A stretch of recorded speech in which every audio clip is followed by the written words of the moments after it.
یہ دیکھ کر ان کا بھی دماغ گھوم گیا بالکل تمہاری طرح کہ یہ ہو کیا رہا ہے۔ تبھی اس دھنوش نے تگڑے طور پر چین کو اپنی طرف کھینچ لیا، جیسے چین ان سب کے سامنے تو آیا لیکن ساتھ میں وہ بے ہوش بھی ہو گیا۔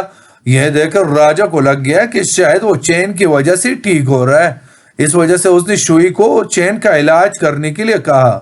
یہاں شیما کا بیٹا لنگ کونگ اپنے پاپا سے معافی مانگنے لگا کیونکہ وہ نینا سے اس جادوئی دھنوش کو نہیں لا پایا۔ تبھی ہمیں پتا چلا کہ سب سے بڑا حرامی یہی شیما ہے جو راجا کے ساری پاور لے کر اس کا راج ہڑپنا چاہتا ہے۔ تب لنگ کونگ نے اسے بتایا بھی کہ نینا جس لڑکے کو پکڑ لائی ہے اس کے پاس کچھ الگ پاور ہے جس سے وہ اس دھنوش کو کنٹرول کر سکتا ہے۔ یہ سن کر شیما خوش ہو گیا کہ چلو پھر اسی لڑکے کی پاور لے کر میں اس راجیہ کو ہڑپ لوں گا۔ یہاں چین سپنا دیکھنے لگا کہ کیسے وہ شوئی کے ساتھ ایک جنگ لڑ رہا تھا، ساتھ ہی اس ہاتھ میں وہی جادوئی دھنوش بھی تھا۔ اسے چین سمجھ گیا کہ اس دھنوش کے ساتھ اس کا کیا لینا دینا ہے۔ تبھی ایک دم سے اس کی آنکھ کھلی، جس کے بعد وہ شوئی کے پاس پہنچا کہ تم وہی ہو نا جو بھاگ گئی تھی؟ لیکن شوئی نے ابھی منع کیا کہ تمہارے سر پہ کوئی پتھر گر گیا تھا کیا جو بہکی باتیں کر رہے ہو؟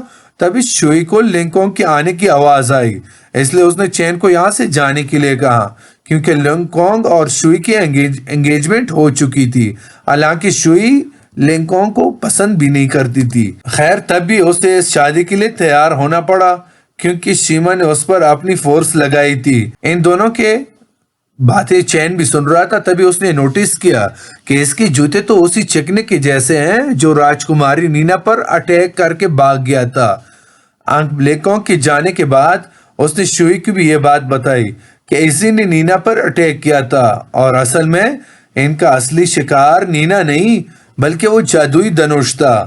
یا نینا اپنے چھوٹے دماغ سے ڈرائنگ بنا رہی تھی کہ تبھی پھر سے کچھ نقابپوش سینک راج دربار میں حملہ کر کے ان کے بیچ میں کافی تلوار بازی ہوئی، لیکن تبھی یہاں پرائم منسٹر شیما نے آ کر ایک ہی سیکنڈ میں سب کو ایڑا کر دیا۔ تبھی شیما نے بادشاہ سے چین کے بارے میں پوچھا، لیکن راجا جانتا تھا کہ شیما کے ارادے کچھ ٹھیک نہیں ہے، اس لیے وہ بولا کہ ارے میری طبیعت تو خراب ہو رہی ہے۔ نینا بھی اپنا پلا جھاڑتی ہوئی بولی کہ ضرور گارڈ نے اس لڑکے کا قیمہ بنا کر کتوں کو کھلا دیا ہوگا۔ یہ سن کے شیما یہاں سے چلا تو گیا، لیکن اسی شام کو اس نے اپنے پاس شوئی کو بلایا، جہاں پر اس نے شوئی سے بھی یہی سوال پوچھا چین کہاں ہے، لیکن شوئی نے بھی جواب دیا کہ مجھے پتہ نہیں۔ تبھی شیما جلدی سے اپنی ساری چوڑی لے آؤ کیونکہ جلدی تمہاری شادی لنگ کونگ سے ہونے والی ہے۔ شوئی اسے کچھ منع کر پاتی کہ تبھی شیما بول پڑا کہ دیکھو بنا کسی خرچے اخراجات کے چپ چاپ اپنا آ رہے، چپ چاپ آ جاؤ۔ یہاں پر چین کو اس مٹھی بودھی نینا نے بے ہوش کر کے ایک جگہ قید کر دیا جہاں اس کے ساتھ اپنی بچوں والی حرکتیں کر رہی تھی کہ تبھی چین نے بے ہوش ہونے کا ناٹا کیا اور پھر اس نے الٹا نینا کو ہی چاقو کی نوک پر لے لیا۔ اس بات کی خبر پرائم منسٹر شیما کو بھی لگی جو جلدی سے نینا کو چھڑانے چلا گیا۔ ویسے نینا کو چھڑانا تو ایک بہانہ تھا، اصل میں وہ اسے چین کو ہی پکڑنا چاہتا تھا، جس کام میں وہ کامیابی ہو گیا کیونکہ اس کی شکتی کے سامنے چین کی پاورز نے کوئی کام نہیں کیا۔ تب شیما نے آرڈر دیا کہ اسے جیل میں ڈال دو۔ جیل میں چین کی ملاقات اسی چمیا زلونگ سے ہوئی۔ تب ہمیں پتا چلا کہ چمیا تو 10,000 سال پہلے چین کے آرمی کا ہی حصہ تھا۔ یہاں شوئی سوچنے لگی کہ وہ کرے تو کیا کرے، بولے تو کیا بولے، کیونکہ لنگ کونگ اسے پسند تو نہیں تھا لیکن ابھی وہ چاہ کر بھی کچھ نہیں کر سکتی کیونکہ بچپن میں شیما نے اسے پالا تھا۔ اس لیے اگلے دن وہ شادی کے لیے لپسٹک لگا کے تیار ہو رہی تھی، لیکن یہ سب کرتے ہوئے اسے چین کی یاد آ گئی، اس لیے اپنی شادی سے پہلے اس نے خود جیل میں جا کر چین اور زلونگ کو آزاد کر دیا، جس کے بعد یہ دونوں اپنی مستیاں کرتے ہوئے یہاں سے جانے لگے۔ لیکن جب یہ چین کو پتا چلا کہ آج شوئی کی شادی ہونے والی ہے تو وہ خود ان کے شادی ہال میں پہنچ گیا جہاں اس نے سینکوں پر حملہ کر کے اس شادی میں دراڑ ڈال دی۔ لنگ کونگ سے یہ برداشت نہ ہوا کہ وہ بول رہا تھا میں شوئی کو اپنی سونی بنا رہا تھا اور تو بیچ میں کہاں سے گھس گیا، اس لیے اس نے خود چین سے لڑائی سی شروع کر دی۔ تب چین نے شانتی سے اسے لٹا کر شوئی کو ہاتھ سے پکڑ کے جا ہی رہا تھا کہ تبھی چیما نے بھی چین پہ اٹیک کر دیا۔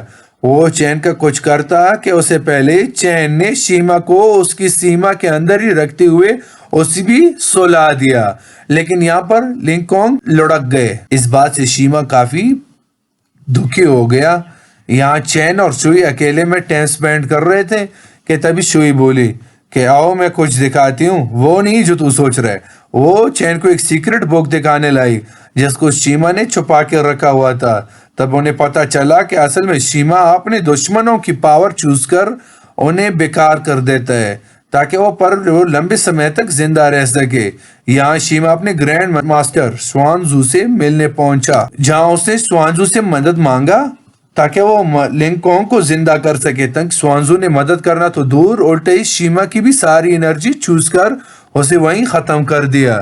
اتنے میں زلونگ، شوئی اور چین یہاں پہنچے، جنہوں نے دیکھا کہ شیما کی تو کسی نے بجا ڈالی ہے۔ تبھی سوانزو یہاں ہوا میں اڑنے لگا۔ شوئی اسے بولے کہ ہمیں پتا ہے کہ تم سیریمنی کے نام پر لوگوں کو مار کر ان کی انرجی لے لو گے۔ تبھی سوانزو اپنے طرف کی بات کہتا، تبھی چین نے حملہ کیا اس پہ، لیکن اس کا حملہ ناکام ہوا۔ بڑی آسانی سے سوانزو نے اسے ناکام کر دیا، بلکہ اس کی ساری انرجی بھی بلوٹوتھ سے خود میں ٹرانسفر کر دی۔ اب یہاں پر وہ راجا کے پاس پہنچا، جہاں وہ اسے بولا کہ مہاراج، کل ہم نے ایک بلیسنگ سیرمنی رکھیں گے جس میں سبھی رائل فیملی کو شامل ہونا ہوگا، پھر اسے آپ کی طبیعت بھی جلدی ٹھیک ہو جائے گی۔ اپنی طبیعت کی سن کر راجا بھی 2 منٹ میں مان گیا۔ اگلے دن وہ بلیسنگ سیرمنی کی تیاریاں شروع ہوئی، جہاں راجا اور راجے کے باقی طاقتور لوگ بھی آئے ہوئے تھے۔ تھوڑی دیر میں یہ سیرمنی سٹارٹ ہو گئی، جس میں سوانزو نے اپنے پلان کے مطابق ان سب کی انرجی کو بنا بلوٹوتھ کے ٹرانسفر کرنا شروع کر دیا۔ لیکن تبھی یہاں چین پہنچ گیا، جو سوانزو کا مقابلہ کرنے لگا، لیکن اس کو اپنے اندر کی پاور کا بالکل گیان نہیں تھا، جس کے چلتے وہ سوانزو کا سامنا نہ کر سکا۔ تب یہاں زلونگ بھی پہنچا، جس نے پہلے تو سوانزو سے لڑنے کی کوشش کی، لیکن جب بات نہیں بنی تو پھر زلونگ ایک دم سے ڈریگن میں بدل گیا۔ یہ دیکھ کر سوانزو کی تھوڑی سی حالت تو پتلی ہوئی، لیکن پھر بھی اس نے ڈریگن سے لڑتے ہوئے کچھ ہی پلوں میں اس کی ساری گرمی باہر کر دی۔ تبھی یہاں چین کے ہوش میں آتی ہی تور کی ہتھوڑے کی طرح وہ جادوئی دھنوش اس کے ہاتھ میں آ گیا، جیسے کہ چین نے سوانزو پر دبا دب حملے شروع کر دیے۔